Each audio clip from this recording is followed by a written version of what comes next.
Hi there, Crypto enthusiasts, and welcome to the Cryptability channel, your go-to channel for all things crypto and blockchain. I'm Anil, and with my partner Osman, we are thrilled to be your guide in the exciting world of cryptocurrencies. Whether you are a seasoned trader or just dipping your toes into the blockchain, you are in the right place, guys. Hey Osman, what's up, mate? How's it going? Hey, it's going fine, Anil. Thank you. I am excited today. We have some real nice topics to talk about, and I hope that everyone who is listening us right now or who is watching us on YouTube right now are as excited as we are today. So thank you. All right, Osman. Yeah. So, guys, before we delve into our conversation, I would like to bring something to our subscribers' attention.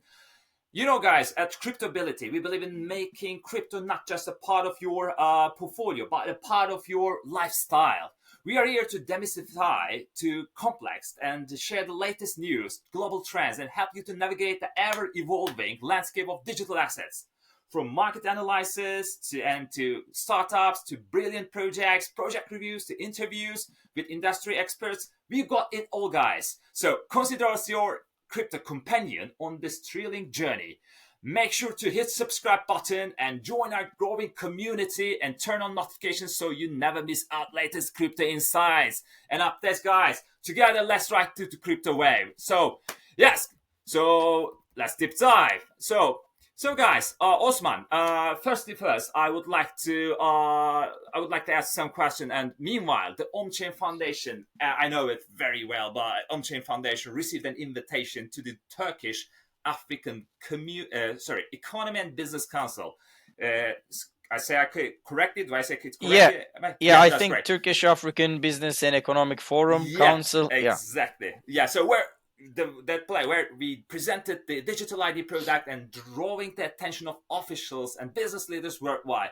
I would like to start this event because it was amazing and it was promising, one of the promising prominent events during the past months. And how did you find the event? You participated as a panelist and represent the OnChain Foundation goals and vision magnificently. Congratulations. Thank you so much again and again. And are you hopeful for the future? I think the main takeaway of the event was that most of the African countries right now are looking for ways to digitally transform. Because if you actually think about it, Europe had been doing, or the Western countries have been doing things the way they're doing for the last maybe 50 years. So we have, passports with chips in them. We have, ID cards with electronical components inserted in them. We have credit cards. We have NFCs. But all of those physical ID documents, all of those financial documents, they require a manufacturing process. You need to have a certain factory, you need to have certain materials to produce them, you need to have the infrastructure to make them work, etc. But now, with the mobile devices being more and more common with the smartphones, we now see and understand that things could be much more simpler. So we have credit cards with the NFC capabilities that are being synchronized with mobile devices. We have fintech applications that allow easy money sending capabilities. We Mhm. have all sorts of different digital products that are already now being part of these smartphones and smart devices. So, how is this connected to Africa and this business council, listeners, or you might be asking right now? So, the main Mhm. problem in Africa right now is that there are a lot of rural areas where they are, far more away from the center, or they are, underdeveloped, etc. You might have hard time providing this physical ID documents for these people, or you might have a hard time providing the records for most of the things that those citizens living in those areas doing. But they have one thing in common. They all have their mobile phones. Some of them are good, some of them are bad, of course, but they all have this smartphone capabilities that can a device that can connect to internet, a device that can run applications, a device that can receive and send message. Mhm. So with that combined with the idea of digital transformation, and while we're talking about digital transformation, we mean paperless digital transformation. So at any point, if you have to print out this digital document you have and then take it to your boss or your employees, etc., to make them sign this document, you're actually not digitally transforming yourself. You are just utilizing computers and other infrastructure, but it's not digital transformation as per se. So the case in Africa is because they realize that they're already behind most of the innovation in the region due to different economical and geopolitical problems. They say that we have to somehow join the game with the most innovative technology out there. It might be interesting to mention here that just last week I was at a meeting with a few key opinion leaders from that region. They Mhm. mentioned that some of the African countries spent millions of dollars on blockchain based digital identification Wow, or blockchain wow, based wow. digital ID. Fantastic. Yes, and you cannot get Wow. such metrics from the European countries or other Western countries Exactly. because they already have a Web2 system that is more or less working the way they want, but it's not the best solution out there. So the Africa is trying to pick up the game with the latest technology. So I think one of the key takeaways from that event was that most of the countries who were participating in the event were really interested learning more about our solution. And as you know, we started talking with them and trying to see how we can apply our solutions to Hmm. different nations, to different states, to different Yeah. countries. I think this is going to be a huge opportunity for the OmChain team and our ecosystem once our solution is integrated to few other countries in the African region. That's fantastic. Sounds everything looks promising, and sounds fantastic. We really so. Can we say some potential collaboration with some African countries in the upcoming months? I think it's a little bit early to say that. It's a little bit early to mention that, but I feel that they need our solution because I'm not going to give out names, but one of the countries were utilizing a digital ID and claiming that it was using blockchain technology. At the Hmm. end, it turned out that it was not actually using blockchain technology.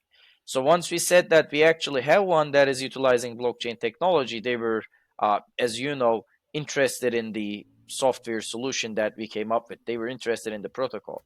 Our main motivation here is to deliver a protocol, deliver some software solution that solves this problem at the protocol layer.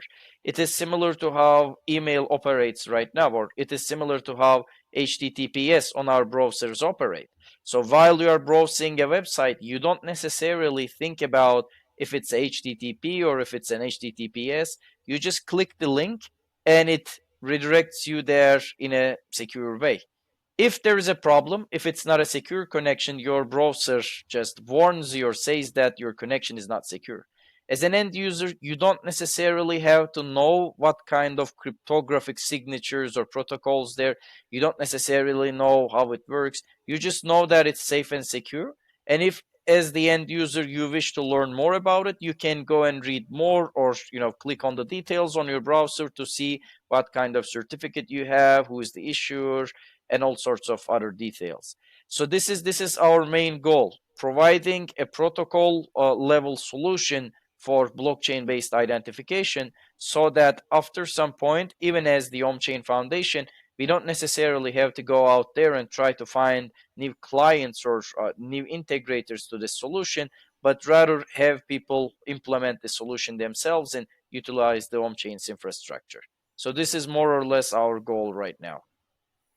So, as I mentioned, that sounds fantastic for all of us, and in favor of especially on-chain infrastructure and blockchain. It's our products. So, and we can go ahead with what a great month it was. So we've been through very intense and tough days, and so during October and November marked a significant step forward in branding on-chain and its products. We have no intentions of slowing down, guys. So Osman, do you reckon that the digital authenticator product could carve out a niche in Africa in the future? I think it has a great potential for the reasons I have previously mentioned because there are different problems in different countries, different regions. In some countries, education is the problem. In some countries, economy is the problem. In some countries, birth rates and death rates are problem. So every region has their own specific problems. And with the African region, the specific problem is actually identification and the digital ID, existing digital ID solutions. So the African countries try to collaborate with each other, but they don't have a unified interoperable solution. So this is where our digital authenticator application comes to play, because digital authenticator application is going to be utilizing the digital ID protocol that we have developed right now. It is going to be utilizing this protocol and providing an interoperable electronic signature application, more or less, I can say. I think this is one of the reason why most of the country representatives from that event, or most of the company representatives in that region, were specifically interested in what we were developing, because interoperability was the actual main problem for most of the ID solutions out there that are being developed. So it is not just enough for you as a country to utilize this digital ID solution yourself, but other countries who are your business partners, or who are, close to you, who are geopolitically right next to you, your neighboring countries, they also should be using this application, so that your data, your digital ID, has a value. For that reason, I believe digital authenticator is going to be very useful. On the other hand, there are also other advantages of this application. One of them is reducing the SMS costs. So once you actually own your identity on this digital authenticator application, you can provide cryptographic signatures. You can provide cryptographic authorizations via this Mhm. application. Mhm. This actually eliminates your need of signing a paper with a pen and pencil, or it eliminates you to receive an SMS and then enter that SMS code to that website. And the main difference from the existing Web2 applications is that you actually own your ID. You actually, only you have this private key, and only you can provide this Mhm. authentication and authorization data. So there is no way this could be forged. There is no way this could be faked. There is no way this could be altered. There is no way this could be, disputed. So it is actually making ourselves own our own identities. It is similar to how we have a cold wallet where we store our cryptocurrencies. This is the same approach that we are applying to digital IDs. And the main question, maybe I have previously mentioned on different presentations, we always say that we must have this self custody on financial assets and cryptocurrencies, and we shouldn't let our cryptocurrencies sit on a centralized exchanges. And then we ask the same question: if we want self custody for financial assets, why don't we want self custody for our actual identification, our actual digital self? So Mhm. this digital authenticator product is going to be delivering that capability, that functionality, utilizing OMChain's infrastructure. And for that reason, I am really excited that this is one of the products that we are working on right now. So can we call it? I don't want to say it's an innovative product. Can we call it as a disruptive, game changer product? It is game changer, because the main reason is it's very simple. It is changing our perspective of how do we identify ourselves online. If you were to make an account on any social media platform or any business website, any, I don't know, web platform out there, if you want to make an account right now, what you do is you sign up with email. Mhm. This is same as signing up for different services in physical life with your physical address. We never do that. We have an ID card, because the actual part that does never change, or the actual part that doesn't change, is our identities, ourselves. So we have ourselves in real life, our physical bodies, and then we have an ID card that is authorized by different authorities. It could be, your gym membership card, and the Mhm. authority would be your gym. It would be, maybe the Republic of Turkey that is giving you a passport. It Mhm. could be the authority of some ministry for, traffic, some ministry for cars that is giving you a driver's license. So Mhm. even though the authorities change, the ID cards change. It's us who never change, and we own those IDs. Our Mhm. biometric data is embedded, or our photo is embedded to that ID. But when it comes to an online world, there is no such solution. If you actually think about it, we're signing up to different websites with just some email address that is essentially created and made for sending and receiving electronic mails. So in our case, in our solution with our products, we are actually revolutionizing the way we understand how do we identify on the web platforms. So I think if people are very hyped and excited about the cryptocurrencies and the blockchain technology and seeing this as the future of finance, our solution could be seen as the future of identification. And it's not just specific to the end users as well, because finance is usually something specific for individuals or companies, businesses, right? But when it comes to identification, your TV also needs to be identified. Your Mhm. smartphone needs to be identified. Or In can I say we'll be facing some IoT solutions? The machines talk each other in the upcoming years, so they need to be authorized. Am I right? Exactly. Just think about it. You might have a baby, and then you might have a smart baby watching device, IoT device at your home, and Mm-hmm. you might be at work, and you might be watching this remote camera from your work. So how do you know that this video footage, that live footage, is not being altered by some hacker? How do you know that this data is genuine? How do you know that the temperature reading from your house is actually showing the real data? Mm-hmm. So we need identification solution for those IoT devices as well, because with the advancements, with the AI technology we have, there are people now making fake phone calls. This is actually a real problem that had happened to someone that I know. So their phone was ringing, and then their father, opened the phone, and it was them who were speaking with their father. Of course, it was not actually them, but some hacker Mm-hmm. was simulating their voice, and thanks to God that they were right next to their father. But if they Mm-hmm. were not right next to their father, the voice could not be indistinguishable. So Mm-hmm. his father wouldn't be able to say that it wasn't his son. Mm-hmm. So they were like saying, I have a lot of debt, I have to make this payment, otherwise they're not going to let me go. Could you please transfer me money at this address, etc., etc. Mm-hmm. So we now have all of these dangers, and we have to have solutions that can actually solve this problem. That can verify that this caller is indeed their son, or this call is indeed being made from their son's Mm-hmm. mobile phone, this Mm-hmm. physical device.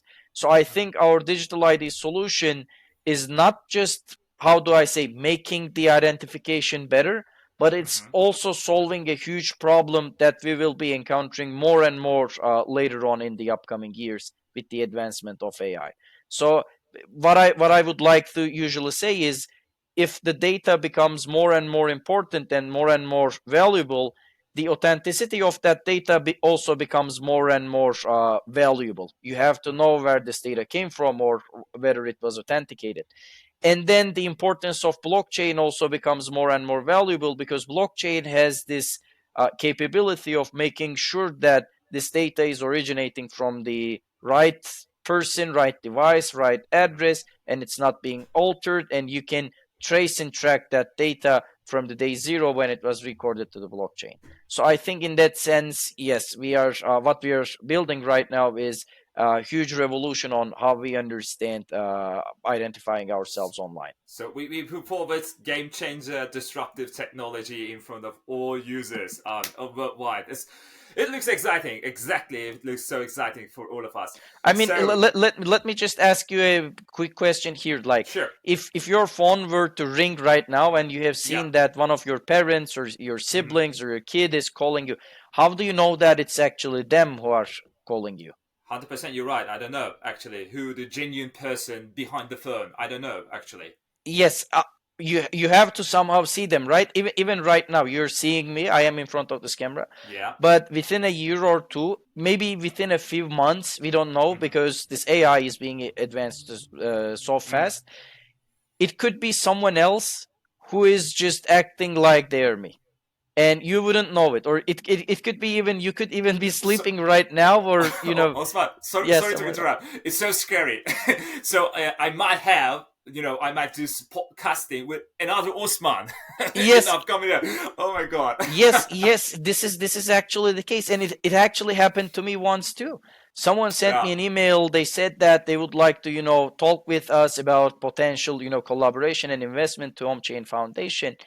Uh-huh. And then I joined to this online meeting, and then I see a guy that was made up by AI. I mean, I could understand that it wasn't the real guy, because the Mhm. guy that they were using was some other Turkish guy that I personally know. And then I Mhm. just took a screenshot of it and then tagged him on Twitter and said that someone is replacing you, so be careful. So because I knew the guy who was, interviewing me, I understand that it was, fake. But Mhm. it's already a risk right now, and over the next few months, I think the risk is going to be exponentially increasing. Wow, wow. So half of them is so scary, half of them is very promising. We'll see what's gonna happen, but we have a great, solid, robust product, guys. Don't worry, we handle everything for all of you. So, Osman, this month we had a chance, we had an opportunity to unveil products like digital wallets and Bridge.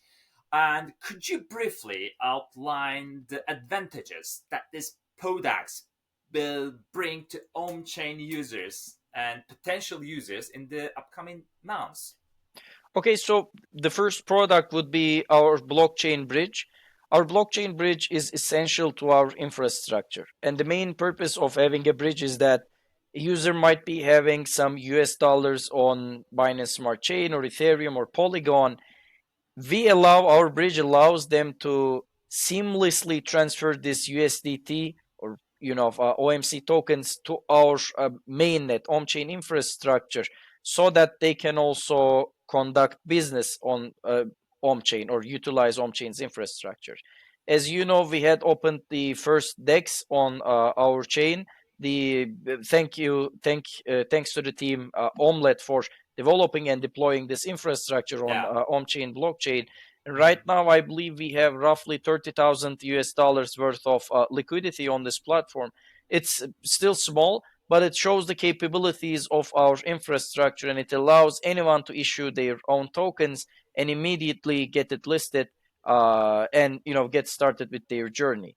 I think for that reason, it is very essential for us to have this bridge and enable USDT and other tokens to be flowing to the on-chain network, because we have one of the fastest networks out there, and we have one of the cheapest networks out there, and Mhm. we have one of the best teams out there, for Mhm. especially new projects who are looking to grow their ecosystems, or looking to have some mentorship done, who are looking for growth partners, that I can actually say.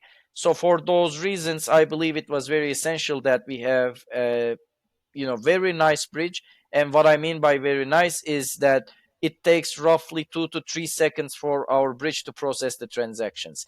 Usually similar bridges take 10 to 15 minutes, or in some cases it takes more than 24 hours for your funds to arrive to your wallet. But our bridge is very fast, and within 2 seconds the funds could be transferred between different blockchains. So for that reason, I think I am really happy with the solution that we have, and the solution is going to grow our ecosystem. And finally, the wallet application that we are going to be delivering over the next few months is also essential for our infrastructure. Because once you would like to participate in the on-chain network, there should be an application where you can hold your OMC tokens, bridge them if you wanted to without using any other third-party solution or service, trade them if you wish to trade them, keep track of the prices if you wish to keep track of the prices, and then use decentralized application built on the on-chain ecosystem without relying on any other third party. And the main reason why we are pushing this actual product, it is was very simple. A few months ago, we had an NFT collection, and the NFTs were not being properly shown on the MetaMask wallet application. Then we realized, if you're depending on any other third party team for such essential solutions, such essential product item on our ecosystem, it is much better if we had developed and released it ourselves. So I think those two applications are going to be helping us drive more users to our ecosystem and Mhm. increase the Yeah. adoption of the on-chain ecosystem. Osman, actually, it was really great and enjoyable conversation we had. But every time I'm sorry, guys. Unfortunately, we come to the end. So, but don't worry. So we come together for the next episode three. So, Osman, do you want to say something? The final? Can I get your final remarks about this episode? So we don't want to close it, but unfortunately, everything's come to end. Yeah, I think my final words would be just people should be watching what we are actually building, and people should be understanding the reasons on why we are building those things. Because if you actually think about decentralized or blockchain based distributed identification, you might not be exactly understanding why this is being built. But if you actually explore our products, if you listen more of our podcasts, if you read more of our newsletters, if you actually see what we're sharing on our social medias, you actually realize that as a team, we're trying to build solutions that are actually solving problems that are in the market right now, or problems that are going to be emerging over the next few weeks or next few months. So I think this is the main reason why OmChain is much different than most of the other blockchain projects out there, because we're not building something just for DeFi. We're not building Exactly. something just for a certain specific group of Mm-hmm. people or certain Mm-hmm. specific market. If you look at the crypto market, it's still only $1 trillion worth of market. If you Mm-hmm. look at most of the other business markets out there, you can find tons of different markets that are larger than this capability. So we're not working for this $1 trillion worth of market size, but rather we are looking for a solution and product set that could be used and utilized by 8 billion people that are living on the planet right now. So with this vision, I think it's much more important for people to understand what we're hoping and aiming to build. And once they realize this, it becomes much more clear why OmChain is going to be successful at the end. So to when we're coming to end, I just want to say that just keep watching us. Exactly. Just join our Telegram channel. Ask more questions to us. We're happy to answer your questions and spread the love. Yeah. Osman, thank you so much. So, guys, thanks for tuning into Cryptability, and I'm Anil with my partner Osman. It was a pleasure to have you, on our channel. And remember, in the world of crypto, the possibilities are limitless, and let's explore them together with the ability, with the support of Cryptability channel. And guys, don't forget, dear chaps, dear lads, don't forget, make sure to hit that subscribe button and join our growing community and turn on notifications. Until our next session, take care and stay immersed in the world of crypto, guys. Cheers.